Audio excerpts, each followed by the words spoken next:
बाढ़ से बेहाल पंजाब की हालत सुधरने का नाम नहीं ले रही है। यहां बारिश तो थम गई है, लेकिन डैम में जो पानी ओवरफ्लो हो रहा है उसे रिलीज करने की वजह से वाटर लेवल कम नहीं हो रहा। पंजाब में बाढ़ से अब तक 43 लोगों की मौत हो चुकी है और फसल को हुए नुकसान का तो कोई हिसाब ही नहीं। मुख्यमंत्री भगवंत मान की तबीयत खराब है और वो हॉस्पिटल में एडमिट है। अब ऐसे में पंजाब में flood relief and rescue operation में राजनीति होने लगी है। आम आदमी पार्टी कह रही है कि सरकार ने अफगानिस्तान को मदद दी, लेकिन पंजाब के लिए अभी तक पैकेज का ऐलान नहीं किया। आखिर इतनी भीषण बाढ़ पर भी पॉलिटिक्स क्यों हो रही है, इस रिपोर्ट से समझिए।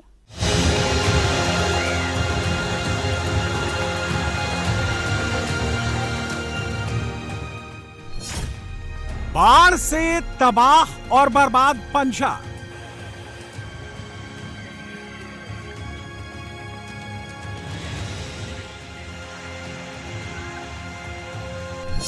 पाकिस्तान से आए पानी को रोकने के लिए बनाया बांध। अब मैं आपको सामने तस्वीर दिखाऊंगा। ये सामने जो आप तस्वीर देख रहे हैं, ये दरअसल पाकिस्तान की पोस्ट है।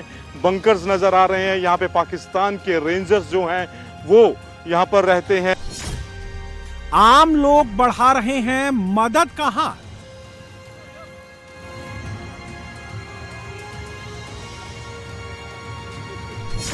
नेता क्यों नहीं आ रहे एक साथ? केंद्र सरकार ने अफगानिस्तान में अभी भूचाल आया था, अर्थक्वेक आया था, तो केंद्र सरकार ने वहां पे अर्थक्वेक के लिए राहत भेजी है। उत्तरी भारत में जितने राज्य प्रभावित हैं वहां भी केंद्र सरकार को राहत पहुंचानी चाहिए। अपने ही लोग हैं, भारत के ही लोग हैं। पंजाब 21वीं सदी की अपनी सबसे भीषण बाढ़ से जूझ रहा है, लेकिन दुख की इस घड़ी में भी नेता पॉलिटिकल पॉइंट स्कोर करने में जुटे हुए हैं। पंजाब के सभी 23 जिले बाढ़ से जूझ रहे हैं। फसल चौपट हो चुकी है। सतलुज, ब्यास और रावी नदी उफान पर है। करीब 2.5 लाख हेक्टेयर फसल डूबी हुई है। धान की पकी फसल बर्बाद हो चुकी है। फिरोजपुर, फाजिल्का और अमृतसर जैसे पाकिस्तान की सीमा से लगते जिले हों या पंजाब के अंदरूनी शहर, बाढ़ के पानी ने किसी के साथ भेदभाव नहीं किया। हर शहर और ज्यादातर गांव पानी में डूबे हुए हैं। बाढ़ की मार इतनी व्यापक है कि सरकारी मदद का हर जगह पहुंच पाना मुमकिन नहीं है। ऐसे में अब लोग खुद ही एक दूसरे की मदद में जुटे हैं। पानी को रोकने के लिए बांध बनाने की यह तस्वीर फिरोजपुर जिले की है। मिट्टी और रेत की बोरियों से पानी को रोकने की कोशिश की जा रही है। खास बात यह है कि यह पानी पाकिस्तान की तरफ से पंजाब में आ रहा है।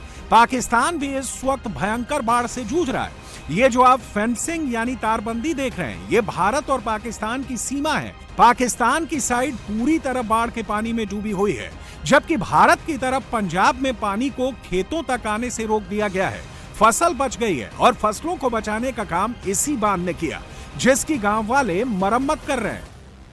सबसे पहले मैं तस्वीर दिखाता हूं अपने इंडिया की तरफ की। तो ये सामने आप लहलहाते जो खेत हैं वो यहाँ पर देख रहे हैं। ये भारत के खेत हैं जहाँ पर बिल्कुल फसल जो है धान की वो तैयार हो रही है और यहाँ पर लगातार पीछे आप देखेंगे तो कहीं पानी का नामो निशान नजर नहीं आ रहा है। और जिस जगह मैं खड़ा हूं यहाँ पर ये कच्चा बांध है जिसे धूसी बांध बोला जाता है। इसकी मुरम्मत का काम जो है वो गांव के लोग कर रहे हैं।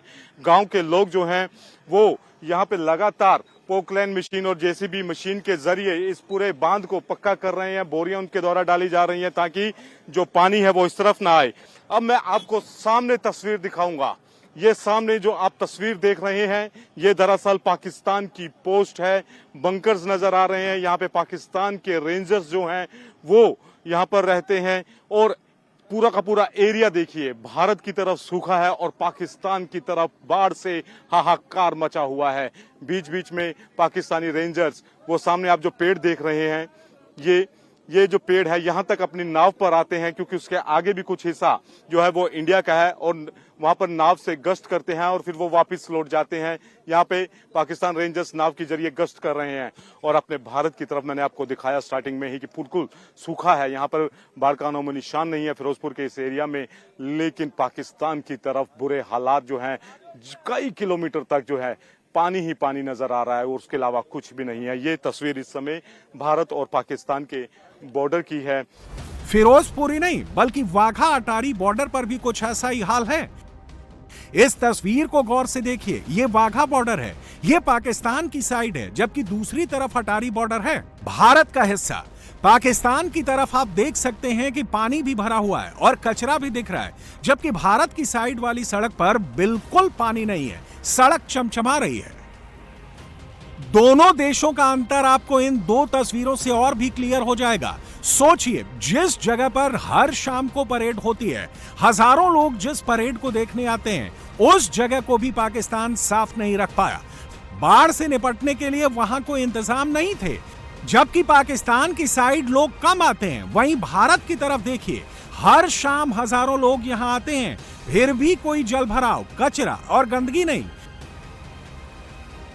बाढ़ के संकट से जूझने में भारत और पाकिस्तान का यह अंतर सरकार के स्तर पर ही नहीं बल्कि लोगों के स्तर पर भी दिख रहा है। लोग सरकार के भरोसे बैठने की जगह खुद ही एक दूसरे की मदद कर रहे हैं।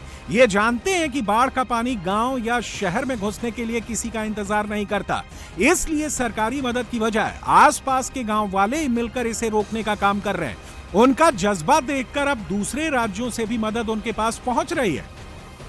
ਸਰਕਾਰ ਦਾ ਪਹਿਲੇ ਕੋਈ ਸਹਿਯੋਗ ਨਹੀਂ ਸੀ, ਹੁਣ ਥੋੜਾ ਬਹੁਤ ਹੈਗਾ। ਪ੍ਰਸ਼ਾਸਨ ਜਿਵੇਂ ਸਾਨੂੰ ਅਪੋਕਲਨ ਮਸ਼ੀਨ ਦਿੱਤੀ ਹੈ ਜਾਂ ਥੋੜਾ ਖਾਲੀ बैग प्रोवाइड करा रहे हैं, और को बहुत ही ज्यादा सपोर्ट नहीं हैगी। ये जो बांध है जो फिरोजपुर शहर है उसको उस पर तक जाता है पानी, अगर ये बांध टूटता है तो सीधा फिरोजपुर शहर में पानी जाएगा। जो भी लोग हमारे इलाके के हैं वो सभी सपोर्ट कर रहे हैं। जैसे कि आपको इन्होंने बताया कि बहुत बहुत दूर से लोग आ रहे हैं, वो मिट्टी के ट्राले भर भर के लेके आ रहे हैं और बैग से भी ला रहे हैं। और बहुत कल हमारे पास हरियाणा से भी लोग आए थे, उन्होंने भी बोला कि हमने आपकी वीडियो देखी, तो आप पूरा खतरा बना हुआ है, आप देख भी सकते हैं। तो इसीलिए लोग बहुत दूर दूर से हमें मदद कर रहे हैं। पंजाब में बाढ़ से 23 जिलों के कुल 1902 गांव प्रभावित हुए हैं। 4 लाख से ज्यादा लोगों पर इसका सीधा असर हुआ है। बाढ़ प्रभावित क्षेत्रों से अब तक 21,000 लोगों को सुरक्षित जगहों पर पहुंचाया गया है। पिछले 24 घंटे में 6 और लोगों की बाढ़ की वजह से मौत हो गई। इसके साथ ही मरने वालों का आंकड़ा बढ़कर 43 हो गया है। सबसे दुखद बात यह है कि बाढ़ से इंसान ही नहीं बल्कि मवेशी पर भी इसकी मार पड़ रही है। हजारों पालतू पशुओं की मौत हो चुकी है। जो बचे हैं उनके लिए चारे की दिक्कत हो रही है। ऐसे में इंसानों के लिए अनाज के साथ साथ मवेशियों के लिए चारा जुटाना भी बड़ी चुनौती है। राहत की बात यह है कि लोग चारा लेकर भी आ रहे हैं। पंजाब के सामने फिलहाल सबसे बड़ी मुश्किल यह है कि चारों तरफ पानी भर जाने से कई गांवों का संपर्क कट गया है। सड़कें पानी में डूबी हैं। ऐसे में उन गांवों तक पहुंचने के लिए ट्रैक्टर ही सबसे बड़ा सहारा है। ट्रैक्टरों के लिए गांव तक रास्ता बनाना भी मुश्किल साबित हो रहा है। इस काम में गांव वालों की मदद आर्मी और एनडीआरएफ के लोग कर रहे हैं। पानी में मिट्टी और रेत की बोरियां डालकर रास्ता बनाया जा रहा है। इसके अलावा नदी का कटान रोकने के लिए भी इनकी मदद ली जा रही है। सेना के जवान बड़ी संख्या में रिलीफ एंड रेस्क्यू मिशन में जुटे हुए हैं। पंजाब में फिलहाल बारिश थमी हुई है। अगले 2-3 दिन भी मौसम साफ रहने का अनुमान है, जिससे राहत काम में तेजी आने की उम्मीद है। लेकिन बारिश की वजह से अलग अलग बांधों में जो पानी छोड़ा गया था उसे छोड़ा जा रहा है, जिससे जलस्तर फिर बढ़ जा रहा है।